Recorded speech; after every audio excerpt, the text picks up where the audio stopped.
Welcome to our session, Student Engagement in Online Teacher-Led Peer Writing Conferences. My name is Betsy Gilliland, and I'll be presenting with my graduate students, Rickey Larkin, Michelle Kunkel, Mitsuko Suzuki, and Victoria Lee.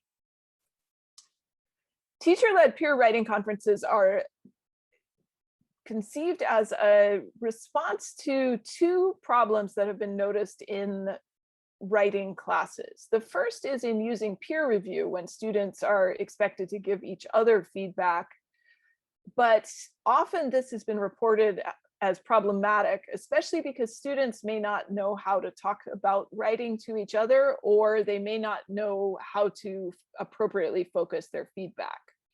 One-to-one teacher and student conferences have been shown to be valuable, but with experience, we've found, and the literature has also reported, that they're quite time consuming.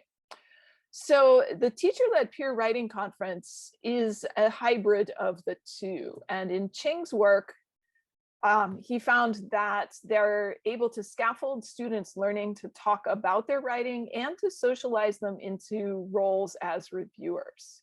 Ching was doing this with native English speaking first year writing students. And Ye is one of the few who's reported on this in an English as a foreign language conference. But Ye found that using this process with second language writers has the risk of teachers dominating the discussion and of students not being willing to critique their peers. So we are looking at these in an English as a second language context. Ye was looking at them in an English as a foreign language context. And our overall question is, how do they work in this particular context? So a teacher-led peer writing conference requires several steps in the process. First is to set it up, where the teacher creates the groups and sets up the time, and then has students share their writing with each other. In preparing, then, the students and the teacher read the drafts from the other students and prepare comments on that draft. During the conference, the teacher and students meet during real time, and for approximately 10 to 15 minutes per paper, the teacher facilitates a discussion among the students, where the students provide feedback to the writer, and the writer is able to ask questions of the other students and negotiate their potential revision plans. And then after the conference, the writer should use that feedback to revise. We did our study in the English Language Institute at the University of Hawaii, Manoa, during the fall semester of 2020. All courses were meeting once a week asynchronously and once a week synchronously during the semester, all over Zoom. We have three different levels of class in our program. ELI 73 is classified as an intermediate class and engages both graduate and undergraduate students in the same classroom. ESL 100 is first year composition specifically for undergraduate students. And ELI 83 is the same advanced level, but designed in particular for graduate students. We did this as a multi-teacher action research study, where the teachers worked together to plan for doing the conferences, then individually taught their classes, and audio recorded, or Zoom audio recorded the classes and collected the data, and then met afterwards to discuss and collaboratively analyze and plan for the next cycle of conferences.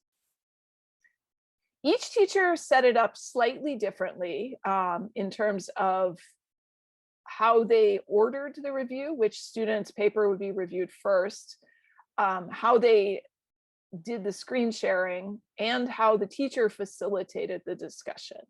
And this table shows how each teacher set it up. For the interest of time, I'll move on, but you're welcome to pause the video and look at the table on your own time.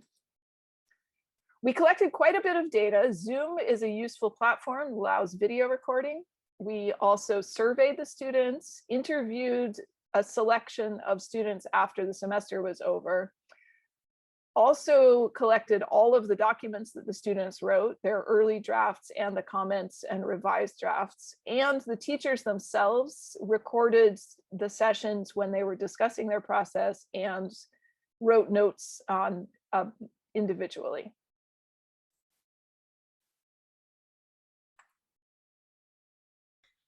So through an thorough analysis, we identified different ways that the Google Doc add comment function, as well as the Zoom platform, can contribute to our conference, and we would like to share some of them here. So one of the tendencies that we found across all the courses was that those students who provided comments using Google Ads comment function helped the flow of the conference. For example, in this excerpt, as an instructor, asked the student to share her comment by referring to the comment the student left in the main text. And student immediately responded and then elaborated her comment. And after that, the instructor added a little more on the student's comment. But on the other hand, when the student did not leave a lot of comments in the main text, they seem to have more difficulty in elaborating their feedback.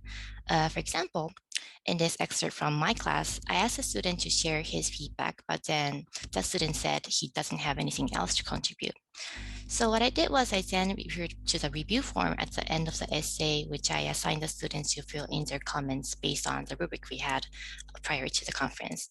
And I pointed out that he left some comments on conjunction, so he could elaborate on that. So the student attempted to elaborate on that point, but usually in this kind of cases, students usually had difficulty starting to explain, or really could not remember what part of the essay he or she was trying to refer to.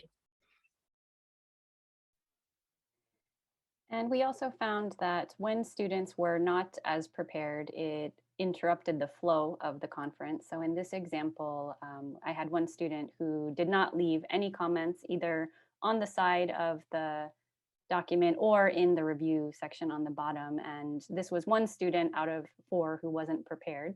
So you can see in the example that we were talking about student 3's introduction. Student 4 had already finished commenting. So I asked student 1 if he had any comments on the introduction. And because he wasn't prepared, there was silence. So I waited about 15 seconds, and then I moved on. So in these situations, the conference didn't flow as well as it did when students were prepared, like Mitsuko just mentioned. And additionally, the same thing happened when students didn't submit drafts on time. So in this example, student 6 had uploaded his paper right before the conference, so his peers didn't have enough time to read it. So I asked him to talk about his concerns. He mentioned that he needed a lot of advice and talked about the problems that he encountered. But when I turned it over to the students, it took about a minute for the students to actually start reading the paper, collect their thoughts, and then finally start to give some feedback to student 6.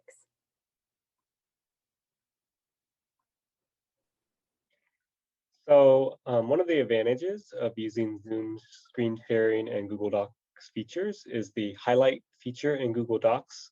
For those that aren't familiar, when you highlight something on your own screen in Google Docs, it is shown on others who are on the same document. And that is different in other programs such as Microsoft's online Office suite. So this is useful because you're able to direct the students with your highlights on the fly while you're talking to them. And in this example, you see Michelle highlighting her text. And so while she's sharing her screen and it's there, if the student has the document open and they're not paying attention to the shared screen, they can pay attention to it on the document itself.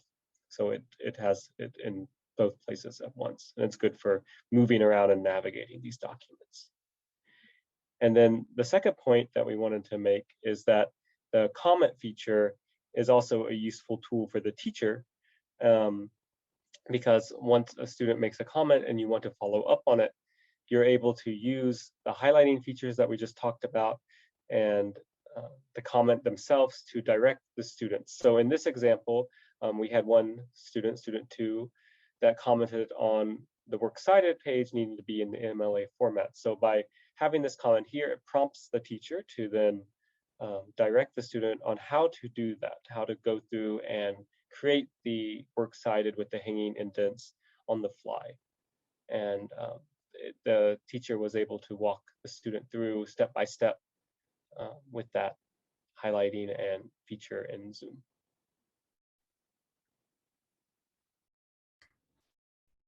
Overall, from all of this, we found that these conferences were really beneficial to our students, even though some still preferred the teacher's feedback alone. However, but as a result from all of this, we created best practices for teachers who were interested in incorporating these types of conferences into their own writing courses. And we organize this through the 3 different stages that we took to prepare for these conferences. For more information, just for the sake of time, you can pause the video to take a closer look at our best practices tips. And if you want more information, we have a link to our infographic at the bottom left corner of the screen.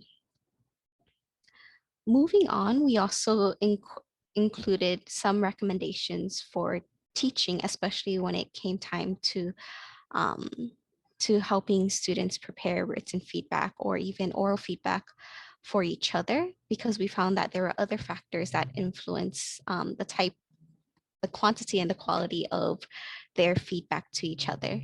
And here we categorize them by time, the students' confidence about their writing, and also how teachers can scaffold and encourage socialization in these conferences.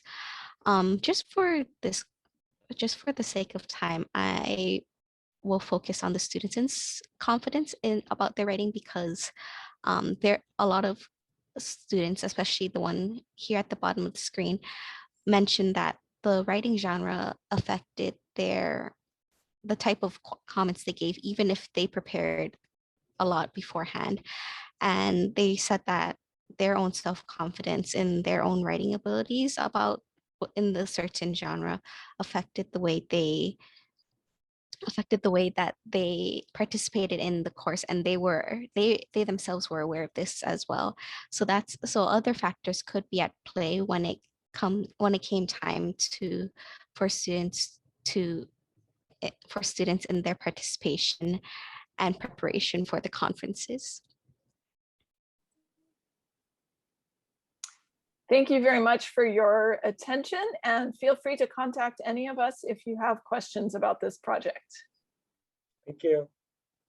Thank you. Thank you. Thank you.